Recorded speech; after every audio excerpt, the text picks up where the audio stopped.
Pinagpapaliwanag na ngayong araw ng barangay ang may-ari ng ice plant kung saan may sumingaw na ammonia noong Sabado sa Roosevelt, Quezon City.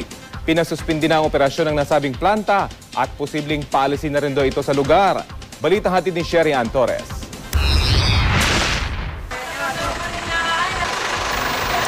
Patay na mga halaman at mga taong masasakit pa rin ang ulo ang iniwan na mahigit 2 oras na paglilik ng ammonia sa ice plant na ito sa Barangay Santa Cruz, Roosevelt, Quezon City. Tumagal daw ang amoy mula alas 11 ng umaga hanggang alas 6 ng gabi nung Sabado, sabi ng mga taga rito. Ang mga batang ito, ilan lang daw sa mga nahilo. Pumunta po sa barangay.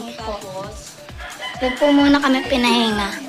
Si Aling Seneca itinakbo sa kamag-anak sa Frisco ang nooy ng lalambot ng pamangkin. Umuwi lang daw sila paghupa ng matinding amoy pero masakit pa rin daw ang kanyang katawan. Pero si Aling Delia nagtiis sa kanyang bahay pati sa masamang amoy.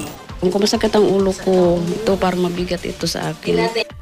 7 residente ang isinugod sa health center dahil nahirapang makahinga. Sinugod din sa ospital ang isang bata.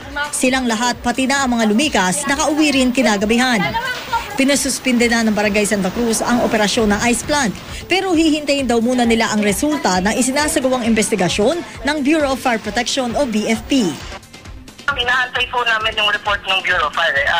Kasi i-determine naman po natin kung talagang aksidente po yan. Pero kahit po siguro aksidente yun, sa tingin ko dapat po siguro silang malabot dun sa mga kababayan namin dyan sa Santa Cruz na talaga po namang nalagay sa panganib. Wala ang may-ari ng ice plant na ito nang puntahan kahapon ng GMA. Pero sabi ng gwardya nito, nung Sabado pa sila tumigil ng operasyon. Ilang minuto raw matapos umalingasaw ang ammonia, ang mga talbos ng kamote, saging at iba pang halaman agad namatay. Ginugulayan pa nga namin yung... So kailan nag-stop yung operation? Nung araw din na nangyari yung kahapon. Pero sa mga residente rito, hindi raw sapat ang suspensyon ng operasyon ng ice plant.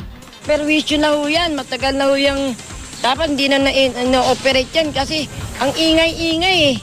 Nakaka-istorbo sa tulog ng tao.